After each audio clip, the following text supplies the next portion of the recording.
ಮಂಡಿಸೋದಕ್ಕೆ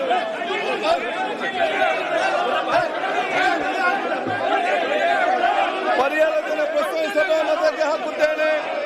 2020 ಸಾಲಿನ ಕರ್ನಾಟಕ ವಿಧಾನಮಂಡಲ ಸಂಬಳಗಳು, ನಿವೃತ್ತಿ ವೇತನಗಳು ಮತ್ತು ಭತ್ಯೆಗಳ ತಿದ್ದುಪಡಿ ವಿಧೇಯಕವನ್ನು ಪರಿಹಾರ ಸಭೆ ಮುಂದಿದೆ. ಪ್ರಸ್ತಾವದ ಪರವಾಗಿರುವ ಹೌದು ಎಂದು ಸೂಚಿಸಬೇಕು. ಪ್ರಸ್ತಾವದ ವಿರೋಧವಾಗಿ ಇಲ್ಲ ಎಂದು ಸೂಚಿಸಬೇಕು. ಪ್ರಸ್ತಾವ ಹೌದನ ಪರವಾಗಿದೆ ಎಂದು ಭಾವಿಸುತ್ತೇನೆ.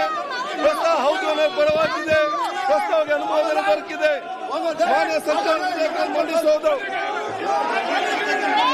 ಪರಿಹಾರ ಸಭೆ ಮತಕ್ಕೆ ಹಾಕುತ್ತೇನೆ.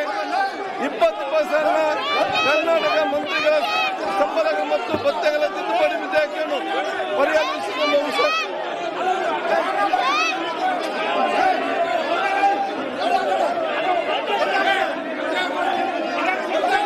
ಈಗ ವಿಧೇಯಕವನ್ನು ಖಂಡವಾಗಿ ಮತಕ್ಕೆ ಹಾಕುತ್ತೇನೆ.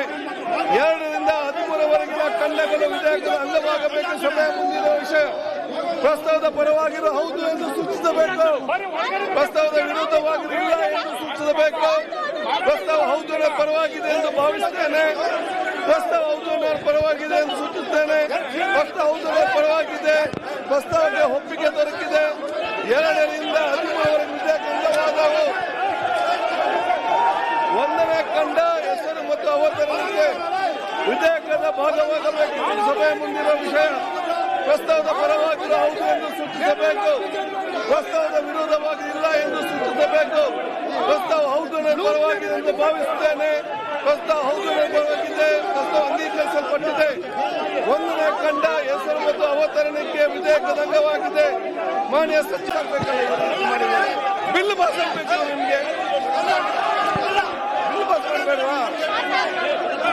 ಬಿಲ್ ಪಾಸ್ ಮಾಡಬೇಡ ನೀವು. ಅಲ್ಲಿ ಕೂತ್ಕೊಳ್ಳಿ ನಿಮ್ಮಷ್ಟಕ್ಕೆ.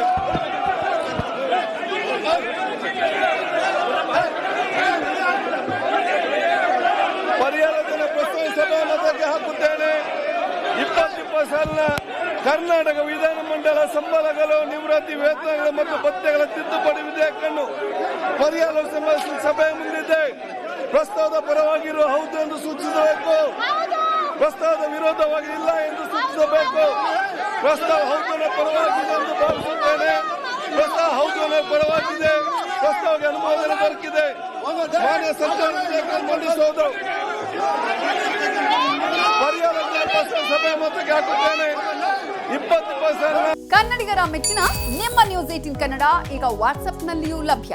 ಕರ್ನಾಟಕ ಮತ್ತು ದೇಶ ವಿದೇಶದ 360 ಡಿಗ್ರಿ ಸುದ್ದಿ ವಿವರವನ್ನ ನೀವು ನಿಮ್ಮ ಕೈ ಬೆರಳುಗಳಲ್ಲಿಯೇ ಪಡೆಯೋದಿಕ್ಕೆ ಈ QR ಕೋಡ್ ಅನ್ನು ಸ್ಕ್ಯಾನ್ ಮಾಡಿ. ನಮ್ಮ ಚಾನೆಲ್ ಅನ್ನು ಫಾಲೋ ಮಾಡಿ, ನೋಟಿಫಿಕೇಶನ್ ಆನ್ ಮಾಡಿ.